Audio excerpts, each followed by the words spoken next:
I'm so delighted to welcome you as we reflect on the EDA, EIF implemented project in Namibia. And before I introduce the panelists to you, I wanted to just give a brief overview of the EDA project in Namibia.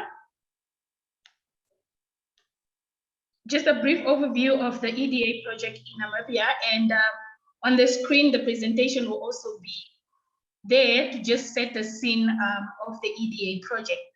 So the EDA stands for Enhanced Direct Access, and it's the first of its kind in Namibia. Of course, also one of the 3 pilot projects of the Green Climate Fund, under the concept of empowering local actors with climate finance decisions to best address their climate needs. In that context, it's also creating ownership over the process and encouraging us to move away from the traditional funding models and moving away from intermediaries or the middlemen, and to make sure that these funds reach the grassroots level. With that, allow me to introduce the panelists. We are joined today by the distinguished guests coming from and representing conservancies, communal conservancies, and also consultants who supported some of these conservancies in the implementation of the Enhanced Direct Access projects of the EDA, of the EIF. So let's welcome Ms. Erica Njavera. She's the chairperson from Omuramba Wambinda Community Forest. I'm not sure if we can, yeah, they are all actually here. So for those that are not here, I'll just briefly excuse them. But Ms. Erica is here with us today. We are also joined by Ben Mukasa, who is the chairman of the Shikanjabuka Community Forest. We have to excuse Mr. Max Musungu, who is the supporting entity of Comejo Trading for the Riquaterera Community Forest project. And then lastly, Mr. Jackson Njua. Pardon me if I've had the surname wrong. He's the supporting entity and an individual consultant for Odonahe Conservancy. And then last but not least, we also have a representative from the Environmental Investment Fund of Namibia, Ms. Salome Naivela. She's the supporting consultant, stakeholder engagement and administration at the EIF. So before we hand it over to the communal conservancy and the supporting entity who are the beneficiaries of this project, let's open the session up with an overview of the EDA concept from Ms. Salome Naivela of the EIF. Welcome, Salome. Thank you so much, Tony, for that introduction.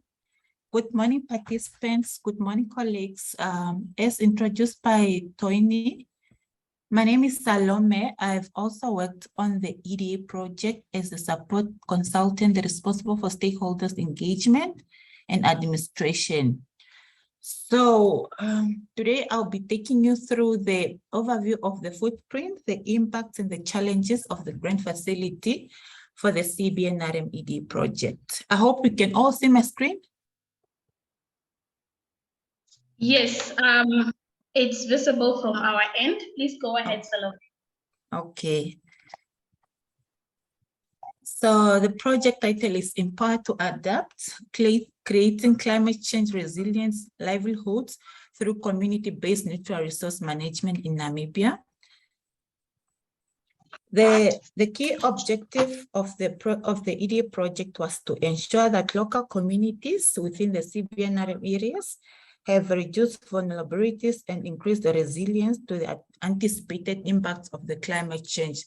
The project was guided by 2 major components. The first one is capacity building and community support. So under that component, that's where we trained our CBNRM members on climate change awareness and also training them on how to access the funding under the grant facility. The second component Let me stop you Is- there, Salome. Please, can Yes. you put it on presentation mode so that it can be much more largely visible to us? Thank you. Okay, just hold on. Okay. So we are moving on to the second component, which is now the grant facility. The project is mentioned by Toini. It's financed by the Green Climate Fund. The duration was from 2017 to 2022. The budget was 10 million US, and the EF is the fund management for this project. So the funds were earmarked only for the gazetted communal conservancies and community forests in Namibia. As I initially indicated, we trained them on climate change awareness and how to access the funding under the component 2.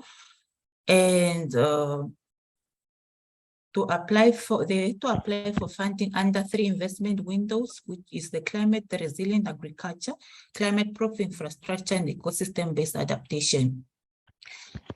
With a project between $50,000 to $500 US. They only can apply for projects that were in the duration of at least 2 years. This is just to give you a grant distribution per regions and also per window.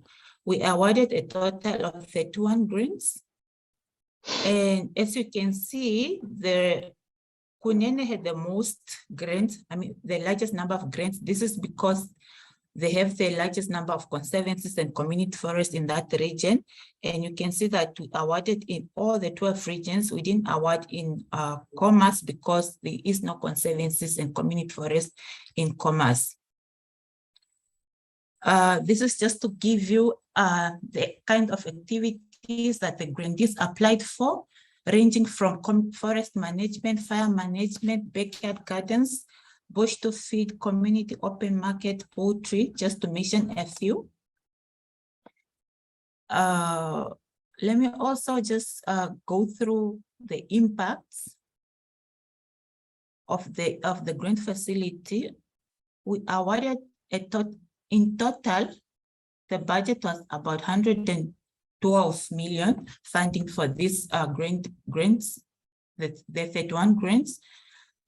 And to date, more than 800 beneficiaries have now been capacitated on climate change. More than 106 are benefiting through various adaptation options, and also they are saving more than 700, which is being realized because we've converted borehole from diesel to solar panels. And we have rehabilitated about 4 FDMs in Oshkoto regions. And also we've created about 1,546 green jobs. This is just a picture of some of our sites that is produced from one of the greenhouses there, and also the rehabilitated boreholes. This is produced from a moringa plantation in Liquaterra Community Forest in the Kavango West region.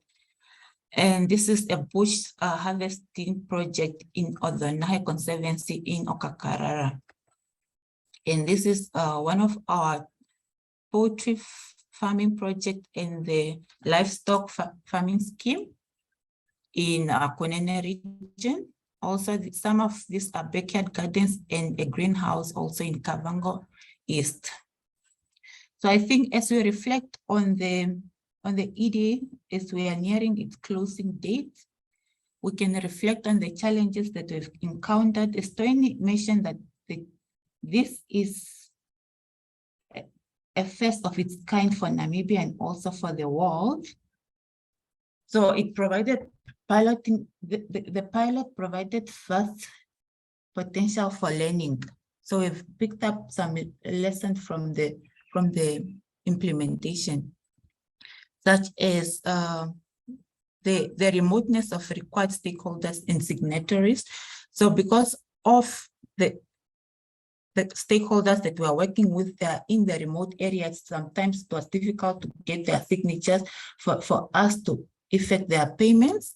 And also they didn't really understand the reporting templates. We had to continuously capacitate them on this financial and M&E templates. Some of the challenges are also the delayed review of our quarterly financial reports and also delayed payments, which is now attributed to the fact that I said they are in the remote areas. Sometimes it's difficult to get their signature, and also they didn't really understand some of their conditions because the payments are attached to the conditions in their memorandum of agreement. There were also some successes that I think we can also document under the CBNRM EDA project, which is we included a disbursement condition in the memorandum of agreement, as I earlier alluded to. So for us to make payments, the grantees have to meet these conditions, which also allowed us to hold them accountable towards this payment. We also developed a payment tracker to ensure that we don't go over budget for each of these grantees. And we also continue to engage them on a daily basis or monthly basis to make sure that we're up to date with their challenges, and we are also helping them overcome these challenges. Just to mention a few of the successes, and from meeting with several stakeholders under the project, they also provided some areas of improvement for us, which we're supposed to conduct a risk assessment at least before the PSC and the TEP to make sure that the supporting entities that are supporting these grantees, we know them, and at least we understand where they're coming from.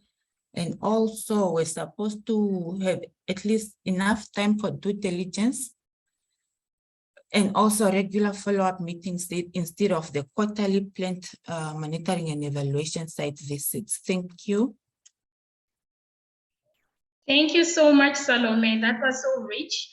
I'm sure that participants here have now received some background on the EDA project, or rather the Empower to Adapt project, with a subsection of the EDA under the financing facility or the grant facility. Now here, we're going to give the floor to some of the beneficiaries, and I like the fact that Salome reflected on the regions that received awards or benefited from this grant facility. So perhaps I missed to just pinpoint that in my introduction, as to say the guests that we have here are from Omaheke, a representative from Omaheke, a supporting entity from Osondo Drupa, as well as one from Zambezi. Now I'll open the floor to our panelists from this project beneficiaries of this project, to just introduce themselves and tell us a little bit about their projects and how it benefited their community. So I'm going to open the floor up to Ben from Shikanjabuka Community Forest. Ben, if you can just unmute yourself, the floor is open to you. Thank you.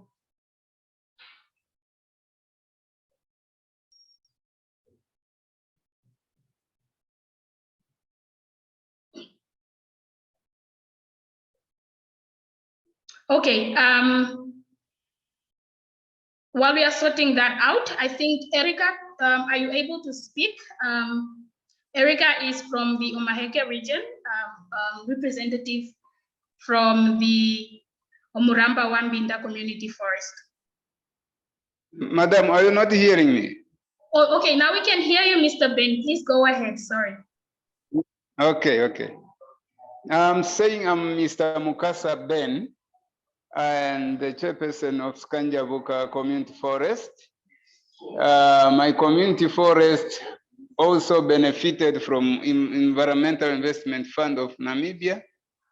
We benefited an amount of 4.9 million. whereby we used the money for the following projects. We procured or we bought a tractor with its all implements. We have a plow, a reaper, and also a trailer. We also procured 42 beehives for the beekeeping project.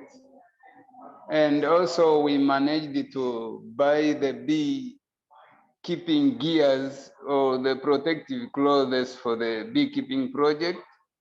We have 21 farmers that are benefiting from this project. And these 21 farmers, they all got the training on how to go about keeping bees. We also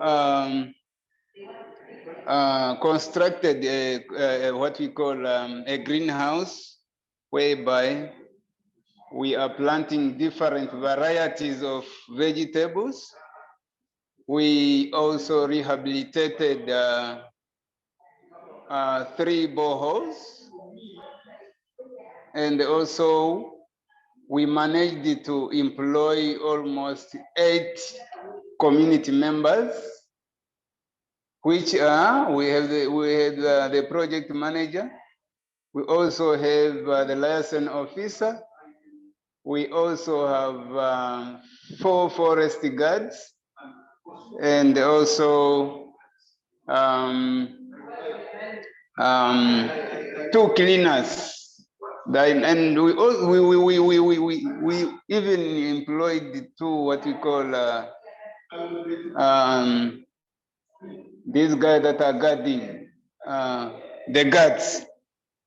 They're guarding the office and all those implements.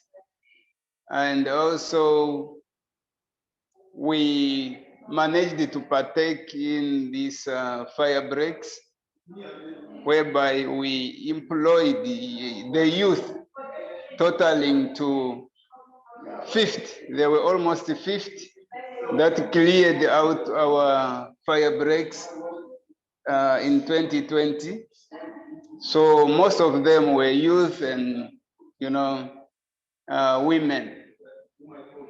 And also during the time of plowing, especially during the plowing service seasons, we normally assist our poor farmers that cannot pay for our plowing services.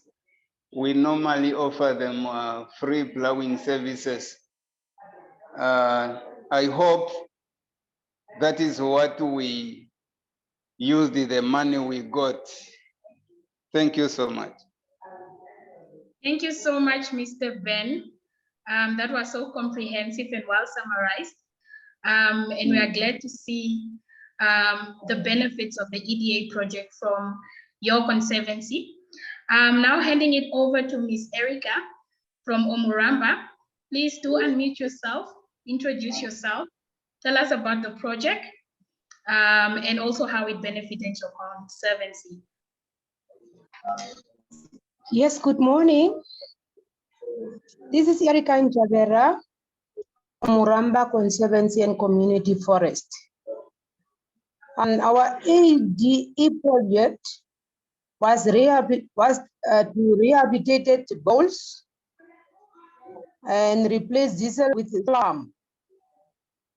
There are benefits, so we had bush to feed crop system and crush production.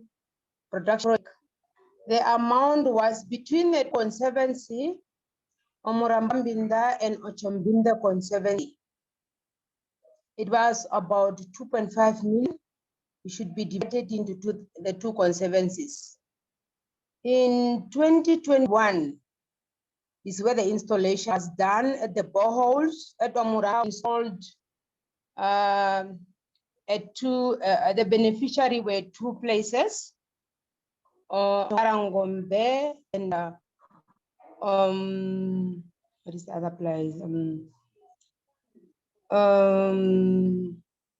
The other place I missed the name, but I will remember. And in 2022, the crop production has started. We started with a bush wheat crush, and it went well. We paid 2 machine operators for the to feed now machines, and the tractor. We also assistant tractor. In this tractor, the implement which we got is only a tractor and trailer, but the other equipment which supposed to come with the tractor. We employed also a manager to run the office for us. The benefit we got from the bush to feed and the solar system. On the solar system, the community kept that, yes, the payment of the diesel engine on the water point, it was now reduced because they use the solar pump, which will replace with a diesel engine. And then on the bush to feed side, the distance was also cut where they used to go and have to crash on a Pukiro or at Alemane side where there is some implements, but now it's not at the conservancy side at Muramba Wambi itself. The distance was also limited. The project that we got, it has made the community to keep the project too long for a long time, and for the long time, so that they have for the supporting GT, they are now off from the project. As Salome was saying, it was only for this, but now they make the conservancy to have it running, going. And we are now also busy that the machineries, they are busy. It's only that the equipment is very less, it's very little, even small, which we bought because of the funds we got from the EIF. It was a bit not enough for the conservancy.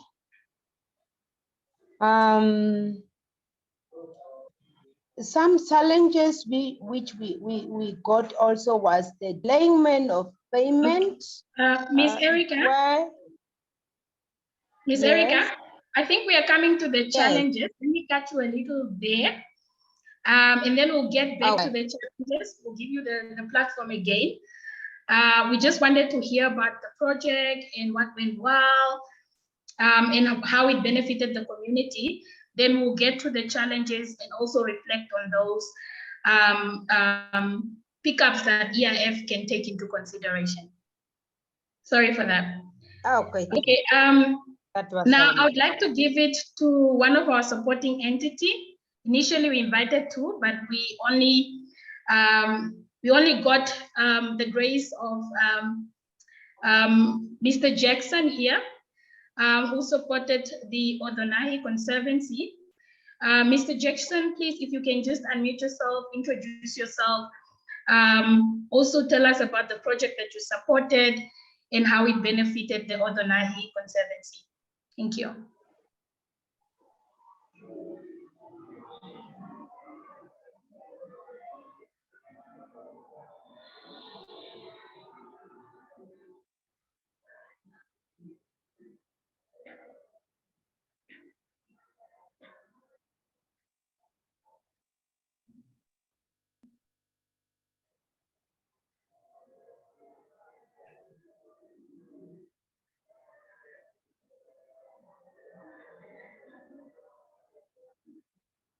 Jackson, are you there?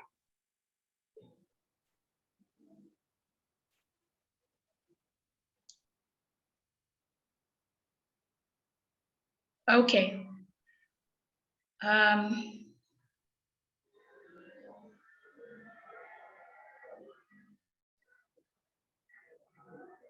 All right, perhaps we have lost him.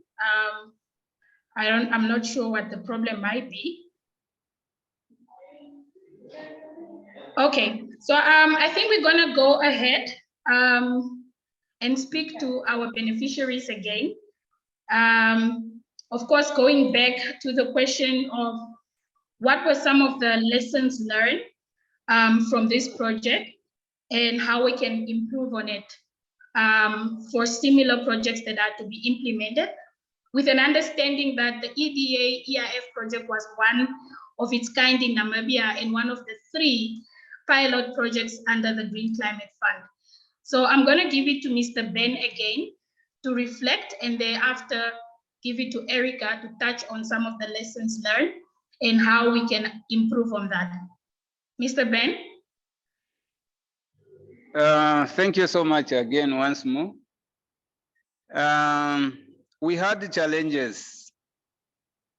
The very first thing that we faced with our donors, especially the EIF, was lack of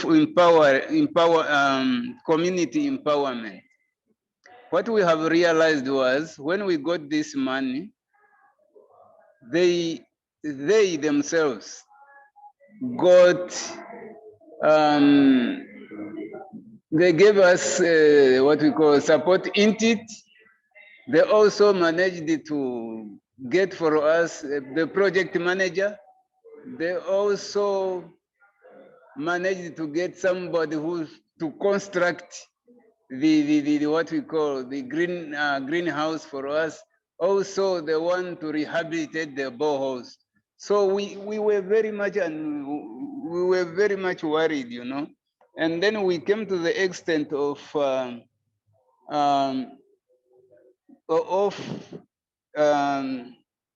like firing the project manager they gave to us, and we managed to get the project manager within the community itself. So the guy who could run the project from the beginning, I mean, to the end. So we are really saying next time when there is the funds available and then want to give to the community, I think community empowerment is very much important. They should empower communities to look for who should do the work for them, instead of them giving people to the communities. At the end of the day, you know, the one they gave us, especially for the greenhouse, he ended up, you know, I mean, up to now, he did not refund back the money he took from us. It's 32,000 is still with him, the guy they got from Gabango. So, which is very bad. And also, maybe let me commend them for their assistance. They normally come to the office to find out, to see where the project is and what challenges we are facing. That was very good. So on that issue of trying to disempower community members, that one, they should really improve on that one. And the other challenge we faced was, even though they were saying this problem, this issue is not from them, it's from the donors. The issue of only rehabilitating existing boreholes instead of drilling. You know, you find that when you like rehabilitate existing boreholes in the community, at the beginning, when the community, when you tell the community to say they offer their boreholes for rehabilitation, they will do that. But when things are now good, the water point now is like a new one and the water is coming out, those stories, then they will start saying this borehole is not for your community forest. It's our, what we call, it's us who drilled it. You only came in and rehabilitated the thing. I think sometimes they should also look into that so that they give a room for maybe drilling, the boreholes. I think these are some of the challenges that we faced here at Skanjabuka. Thank you so much. Thank you, Mr. Ben. I'm sure we will definitely take notice of that. And thank you so much for pinning on the recommendations to some of the challenges that you have come across while implementing this project. Ms. Erica, please reflect on some of the lessons learned, challenges, and also give us a little bit of recommendations to those challenges to better enhance service delivery for such kind of projects in the future.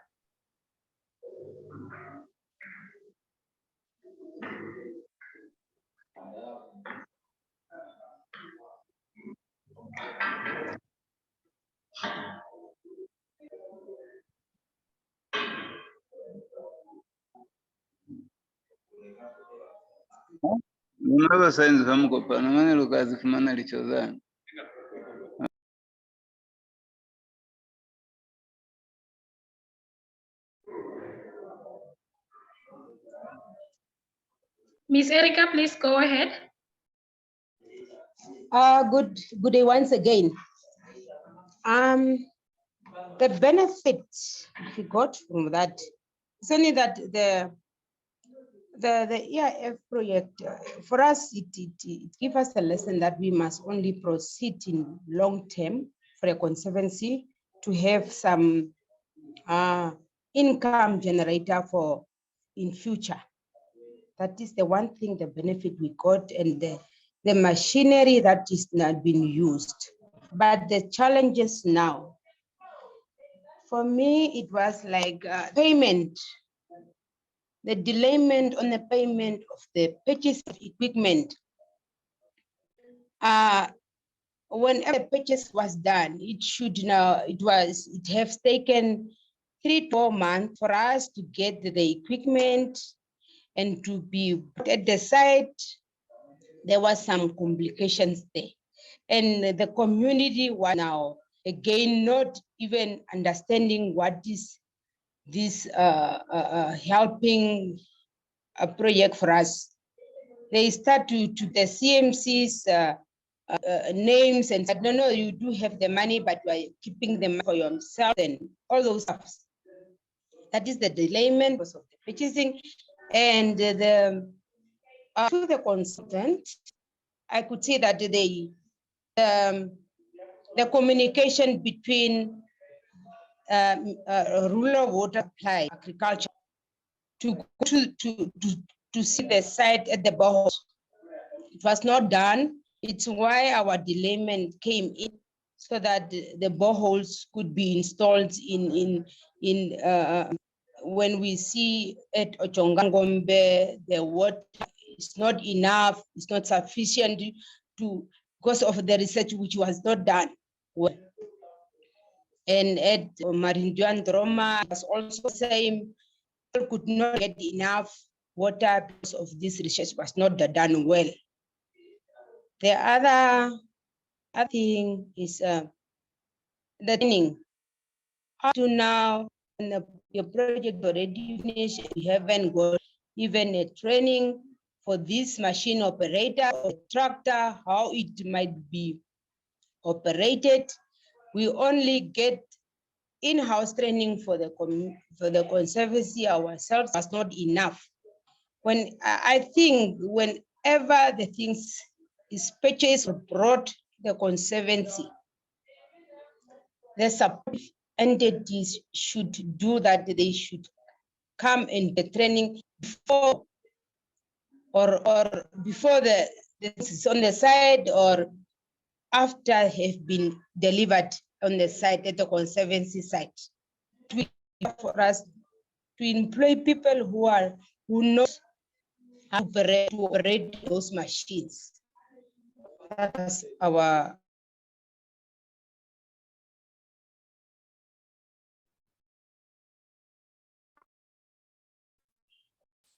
Ms. Erica, are you still there?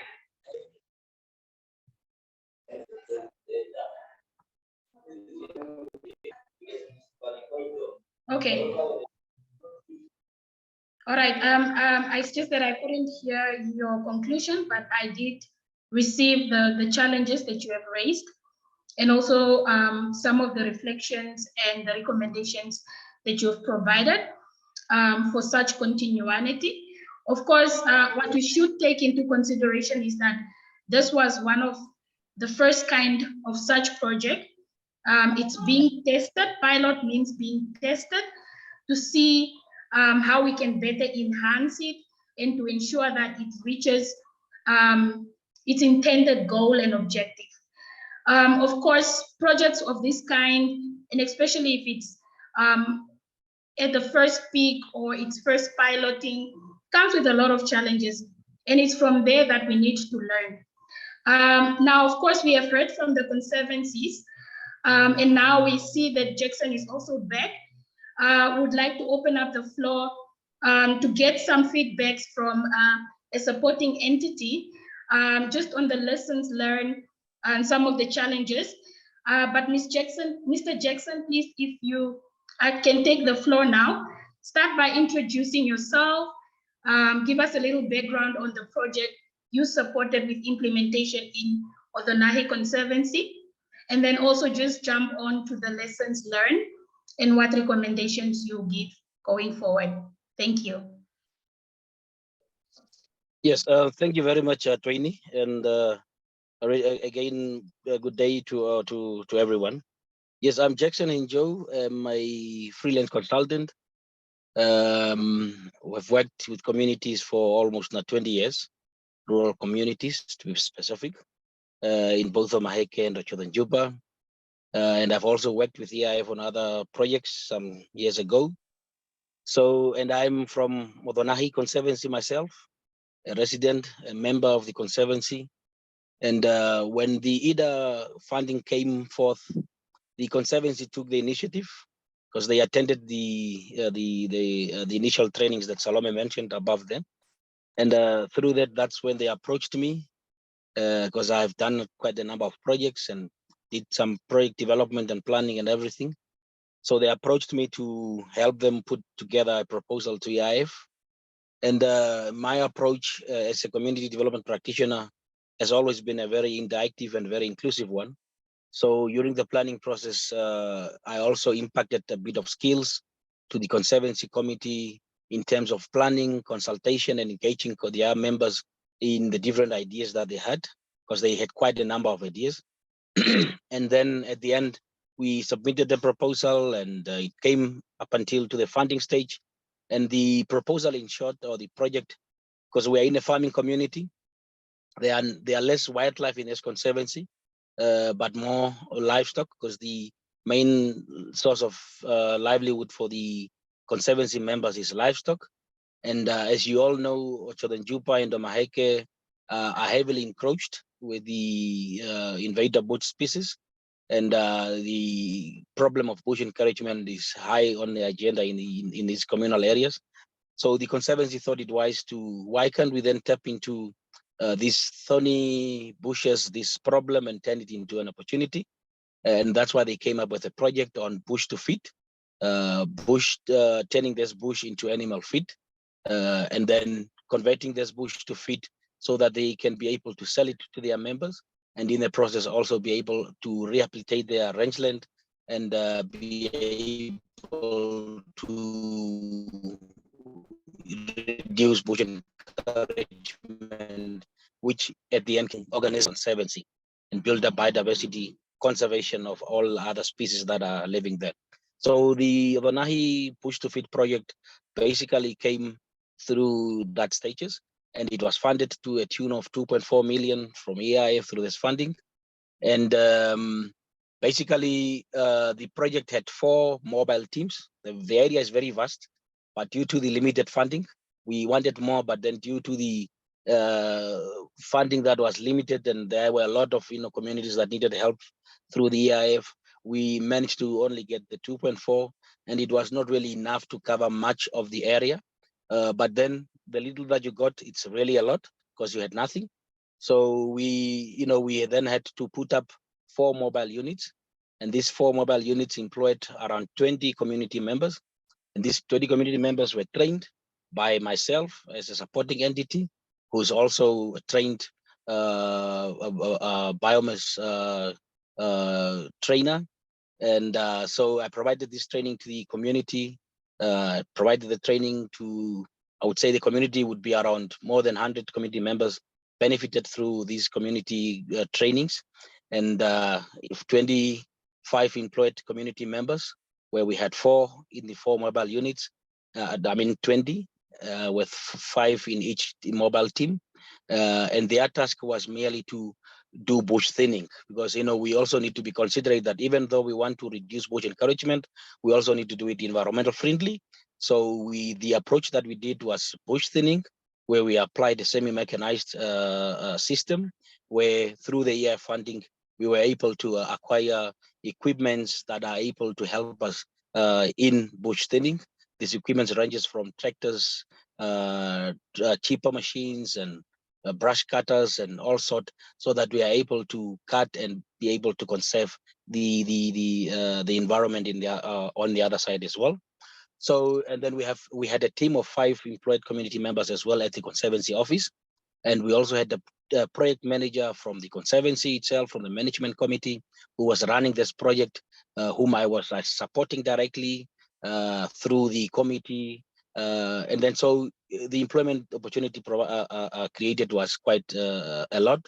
And these employed members of the community have or had their household supporting. So you had indirect community members benefiting through employment created to these others, which ranges from more than 200 community members that were benefiting indirectly. So in short, that's maybe just a roundup about the project. And what we learned through the project was that project implementation is not easy. And I was always raising this to the Conservancy committee. You would apply for funding and you get the funding, but then the implementation to stick to the work plan that was approved it has always been a challenge. So it was one of my tasks as a supporting entity to ensure that we stick to our work plan. We make sure that we always reflect back on how far we have went, what have we missed, what were the challenges, and how do we then move into the next quarter? Because with the reports submitting to EIF, we were always reflecting back and see how do we then move on. But it was a learning curve to the Conservancy guys. But with time, they managed to really grasp the importance of planning, importance of consultation, because they always needed to go out and consult the communities. And through the project, in this 4 mobile teams, we targeted 4 villages. And through these 4 villages, we were able to thin around close to 10 hectares that were thinned. And then the bush fiber were then taken back to the office for production. And we had quite a good pilot bush feed production that we had, that we were able to test it. We had also sort of a pilot among through the project, where we tested this on some animals, just to make sure that the ingredients and the way we mixed it, the ratio that we used, is quite digestible and does not have any effect on the livestock, because you would not want to produce feed at the end of the day where you would have farmers coming back and saying, my livestock have died due to this feed that I've given it. So, we had that opportunity to make sure that we trial this among livestock, and the trial was successful.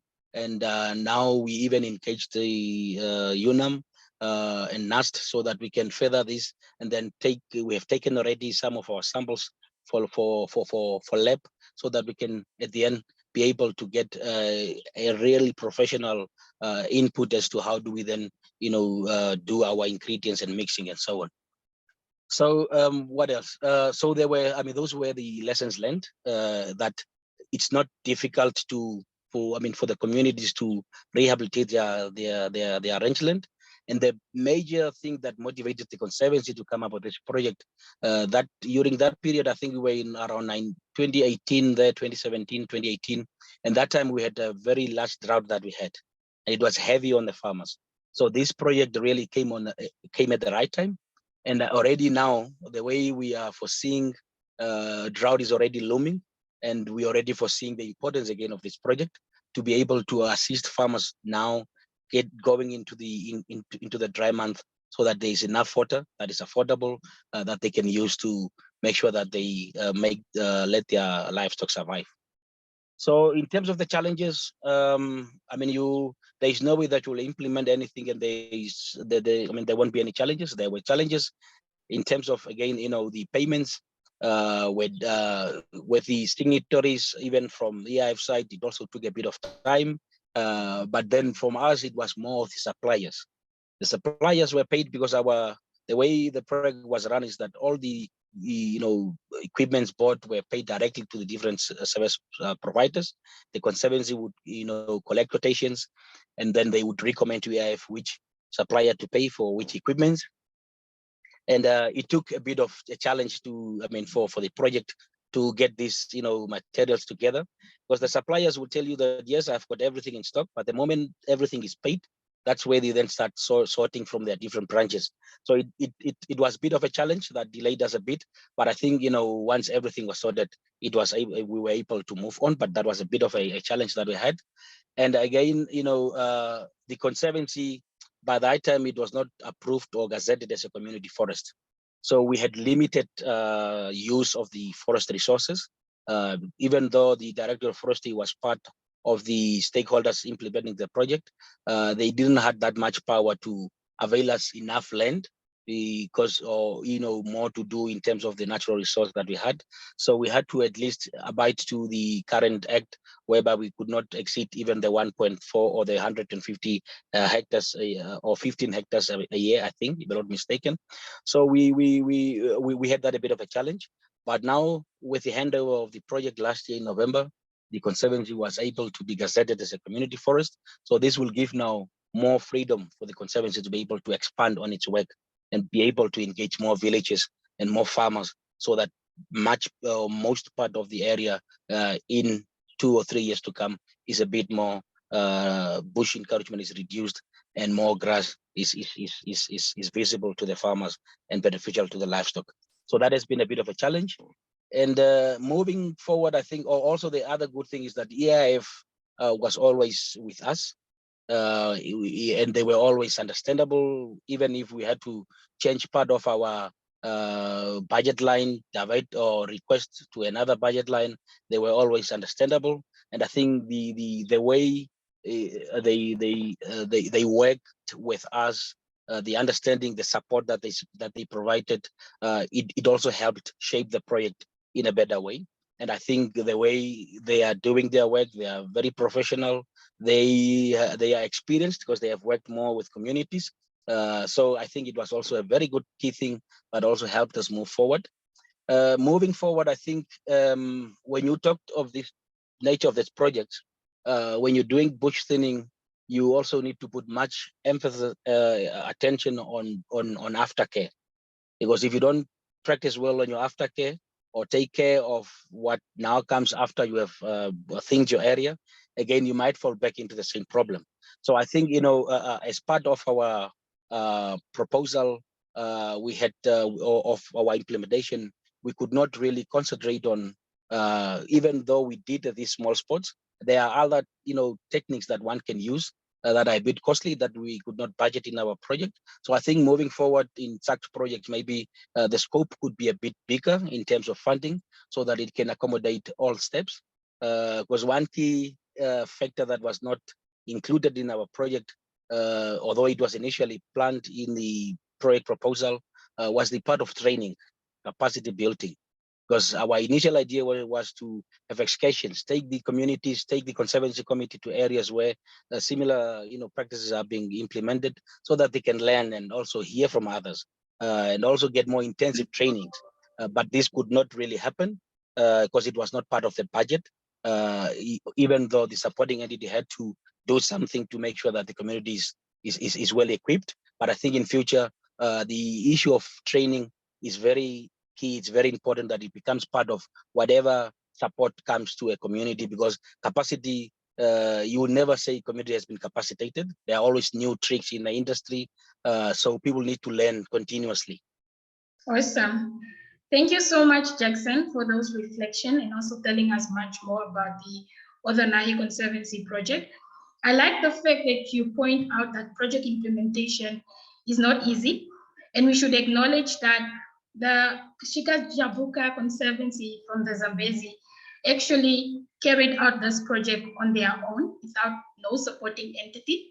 And I think we have Mr. Ben here already, who have given us some feedback of how they have done so and what activities they have implemented, which is something that we can all learn from, that maybe it is possible for such a project to create full ownership in communities and give grassroots communities a chance to implement their projects.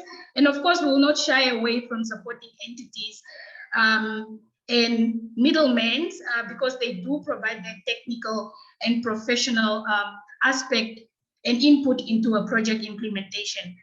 Now, I also just wanted to reflect on the fact that EIF is actually the only Namibian accredited entity to the GCF.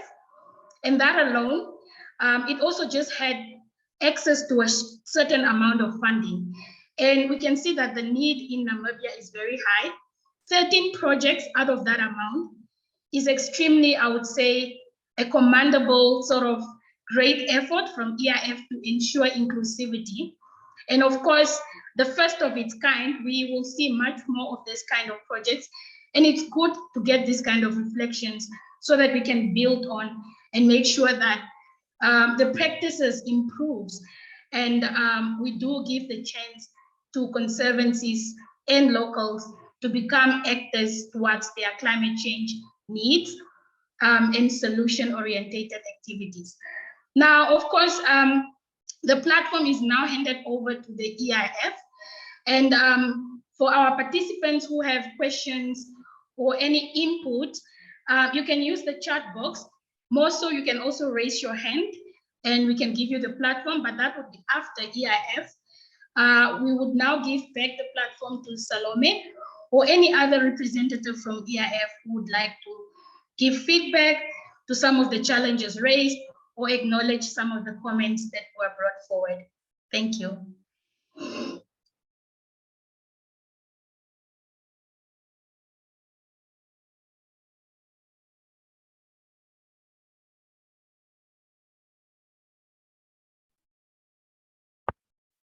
Thank you, Tony. I think they are my bosses here.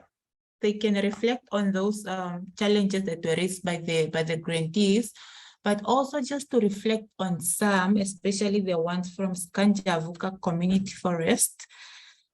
Yes, the idea was to empower the communities to be able to implement these projects, these nature projects on their own. But in case, like for the Skanjavuka, they didn't have a supporting entity. So implementation was lagging behind. We had to step in to assist them. But obviously we have transferred knowledge in the process, and at this point they are capacitated. So I think if we can put more budget in, like they're saying, on capacity development, then they will be at a better stage in the future to be able to carry out this project on their own without the middlemen, which is what we are trying to achieve at the end of the day. So I'll give the floor to Joanna Hainana. She was the grants officer for the project. She can also just reflect on these challenges.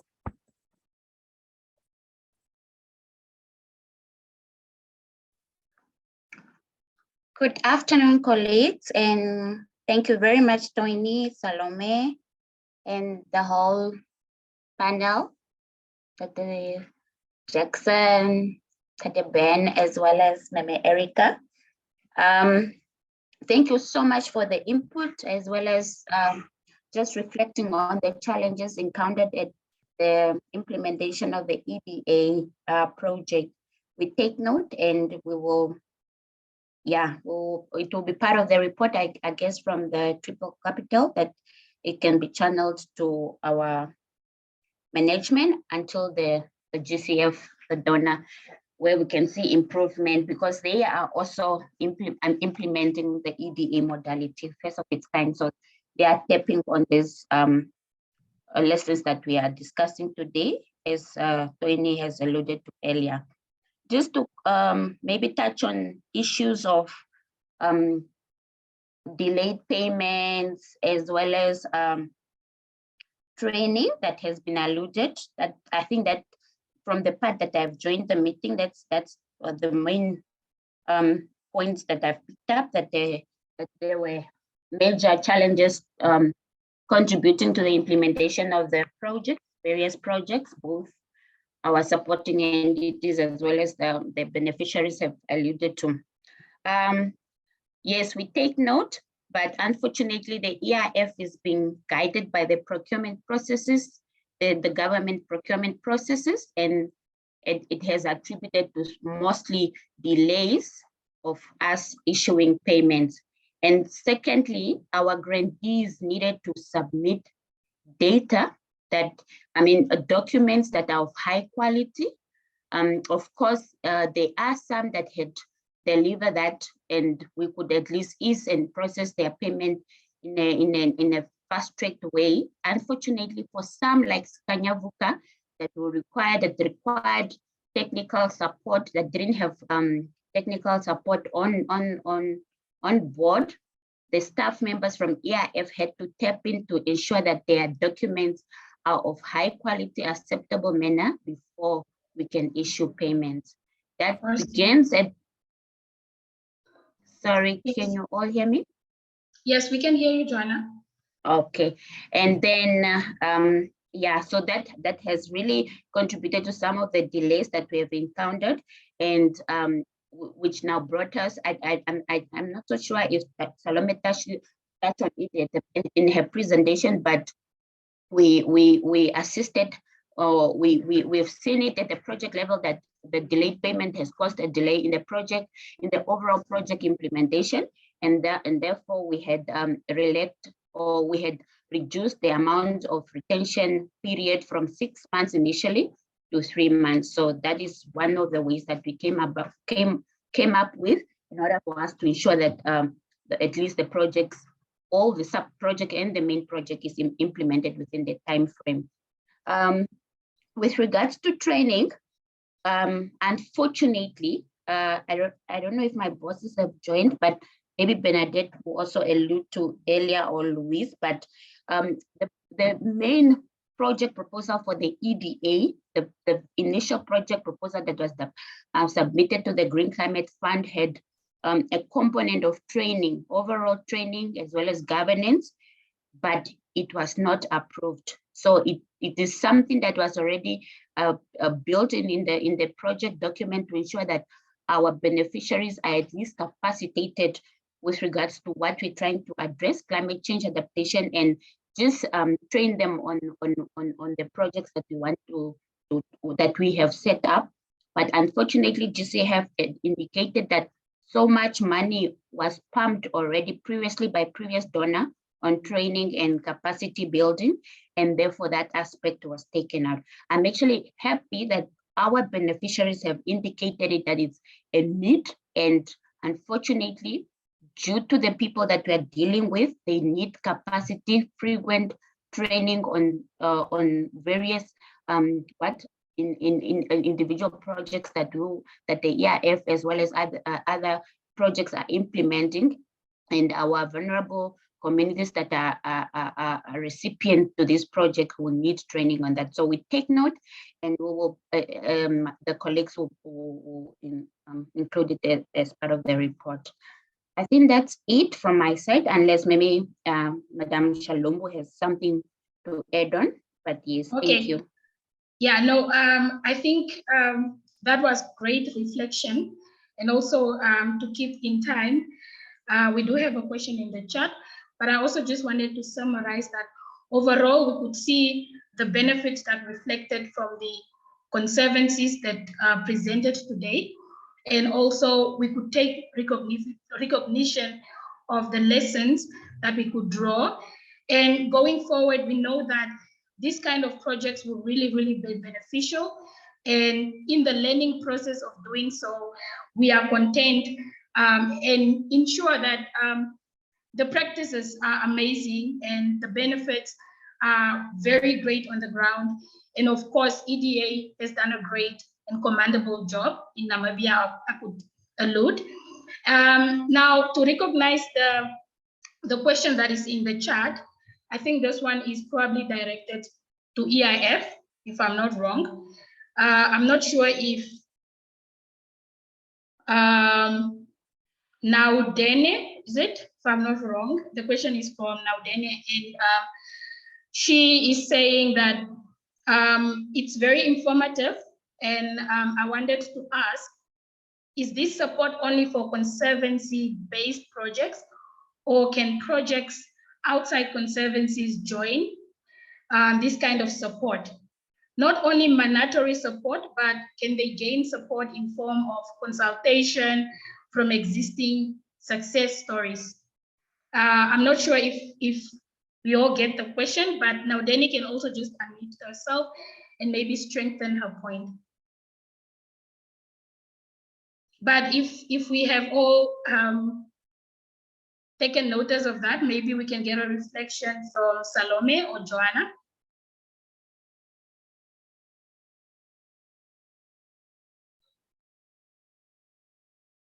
Okay, I can answer that. Yes, as Salome has presented in her initial presentation, the EDA project, CBNRM EDA project, was only targeting gazetted communal conservancies and community forests. So those were our beneficiaries. If you are a commercial conservancy or any other bodies or communal bodies, unfortunately, we're not funding. Thank you. Thank you so much, Johanna. Do we have any questions? Any inputs? Any questions from the participants on the EDA project and its beneficiaries to conservancies? Okay. All right, participants. Okay, we have one question that just came in. This one is from Nabad, and he's just giving a comment to say thank you to Triple Capital, EIF, and community speakers. Is there a plan from EIF on further supporting the funded projects before they become white elephants? Continuity, sustainability now, EIF. As they now have status risk of failed projects that other donors can't fund. Okay, I think he meant to say the conservancies probably have other projects that probably have risk of failure, but is there any form of continuity funding to continue the support to ensure that these projects maintain or are maintained on a long-term basis?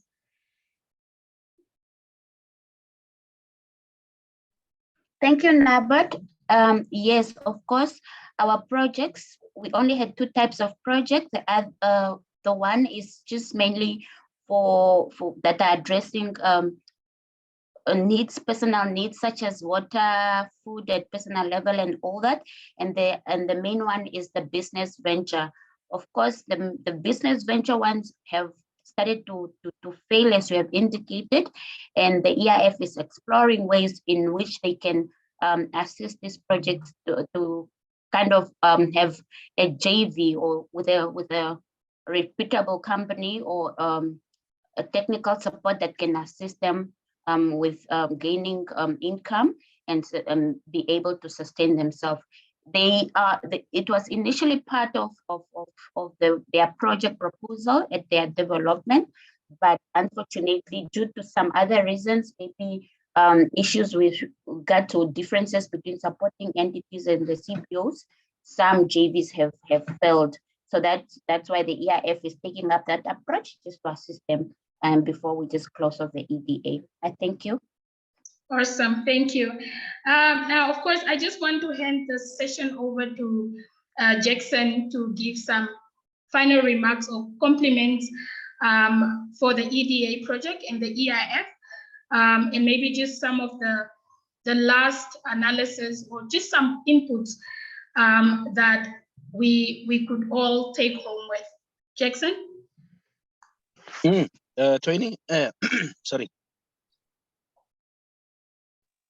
Yeah, no, I think the EIF approach is really, because it's, for me, it's more of a bottom-up developmental approach that tries to bring the community institutions or organizations in the driving seat.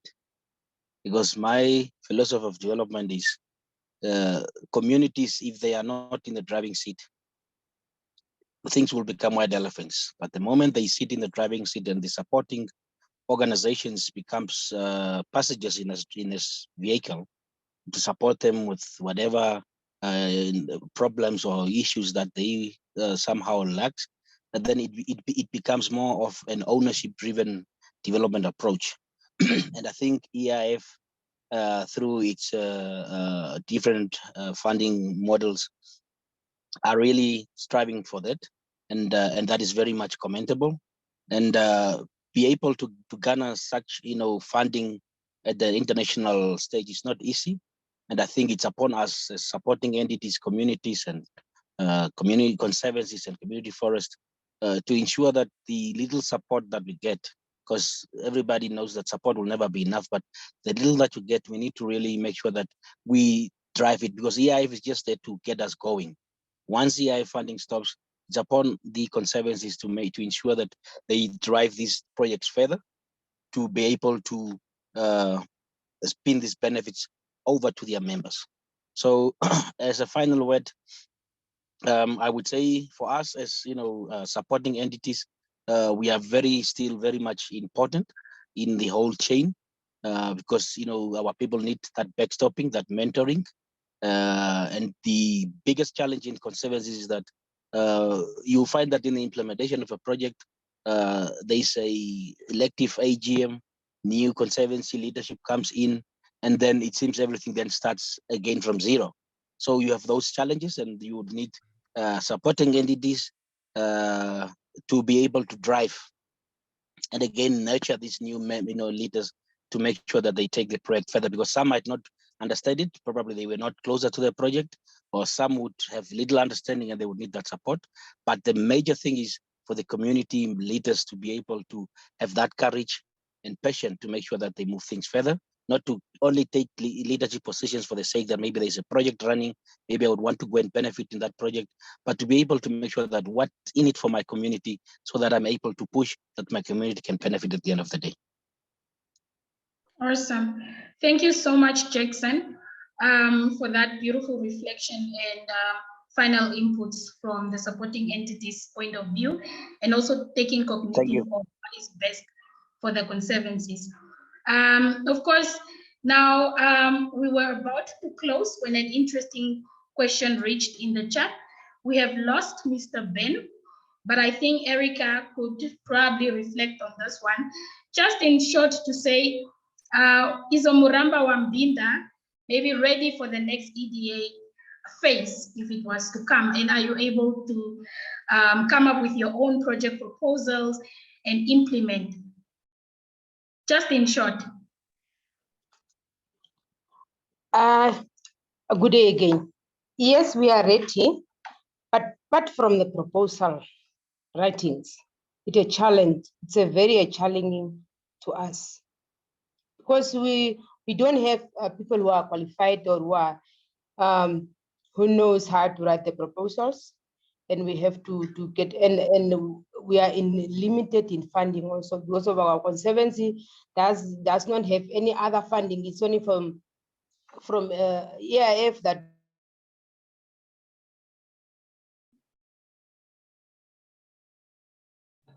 other funds that we can even have to get some consultant who can write for us a proposal.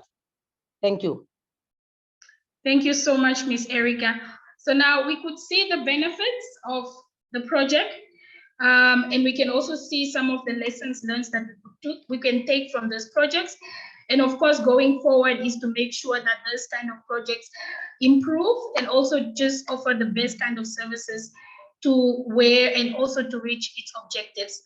And of course, if we don't have any other questions, no inputs, I would like to thank our participants who have taken time. I see Salome Sorry, has Toine. unmuted herself. Yes, Salome. Yes. There was a question in the messages from Joseph Kanyetu. He was asking if we ever thought of supporting the community forest in the future of this project. I don't know what time Joseph joined the webinar, but thank you for the question. The community forests were also part of the beneficiaries of this EDA approach. So one of the panelists at the Bernard Mokasa is also coming from Skanjavoka and is a community forest. So yes, they indeed also benefited from this modality. Thank you.